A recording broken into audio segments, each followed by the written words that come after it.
Sudahkah Anda bersaat teduh? Mari bersaat teduh. Shalom. Renungan malam Sabda Bina Umat Minggu Advent keempat pada hari Rabu 22 Desember 2021. Push, pray until something happened. Firman Tuhan diambil dari Lukas 1 ayat 8 hingga ayat yang ke-17. Demikianlah firman Tuhan. Pada suatu kali, waktu tiba giliran rombongannya, Zakaria melakukan tugas keimaman di hadapan Tuhan. Sebab ketika diundi, sebagaimana lazimnya untuk menentukan imam yang bertugas, dialah yang ditunjuk untuk masuk ke dalam bait suci dan membakar ukupan di situ. Sementara itu, seluruh umat berkumpul di luar dan sembahyang. Waktu itu adalah waktu pembakaran ukupan. Maka tampaklah kepada Zakaria seorang malaikat Tuhan berdiri di sebelah kanan mezbah pembakaran ukupan. Melihat hal itu, ia terkejut dan menjadi takut.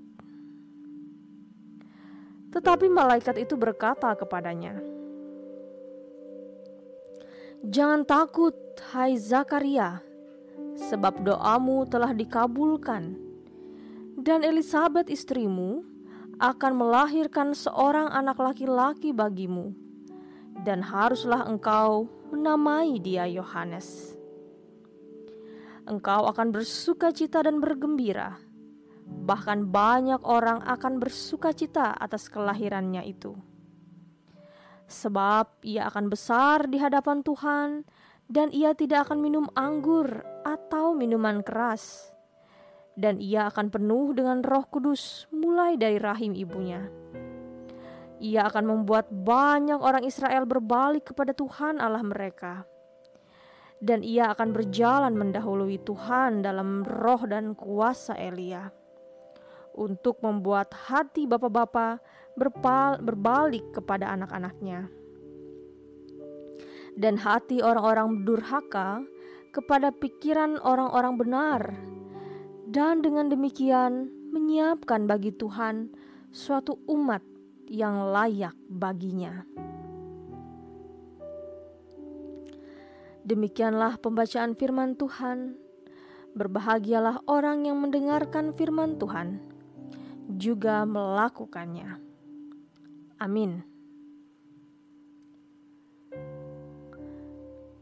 Di media sosial pernah ramai dijadikan hashtag sebuah singkatan PUSH, kepanjangan dari Pray Until Something Happened, yang artinya berdoalah sampai sesuatu terjadi.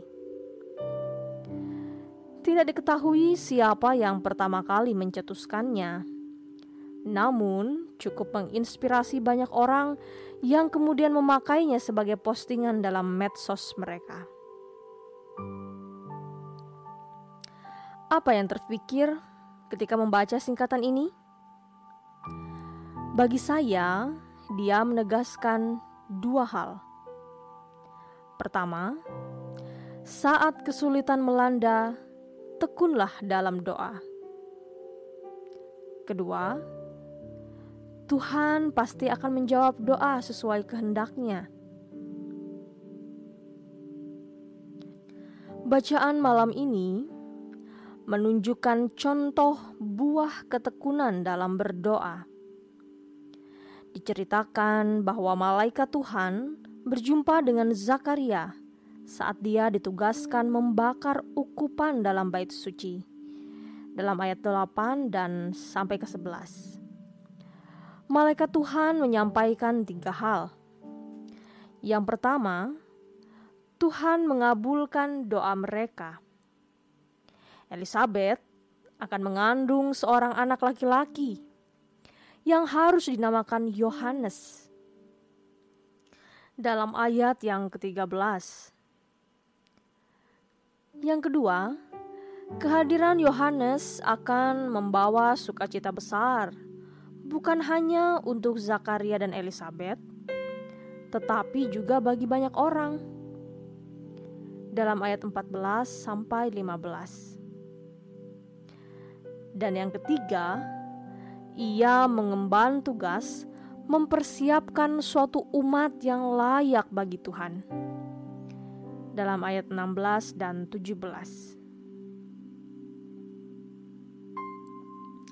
Itu sebuah jawaban doa yang luar biasa.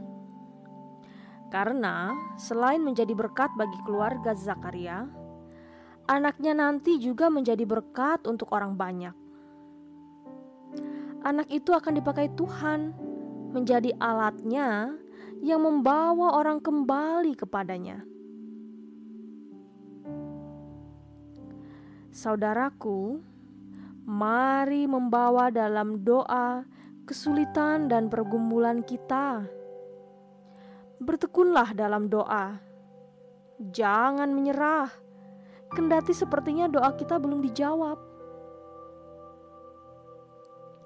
Setiap jawaban yang Tuhan berikan atas doa dapat dipakainya menjadi berkat bagi orang lain. Jadi, bukan hanya untuk kepentingan diri kita sendiri. Ingatlah, push dan tahu, yaitu Tuhan Allah harapan utama. Selamat beristirahat. Demikianlah perenungan firman pada malam hari ini.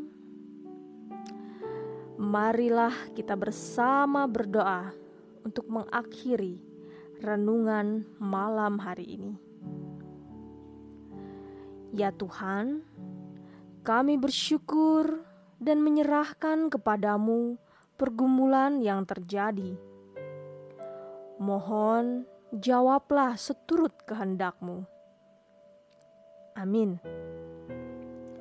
Tuhan Yesus memberkati.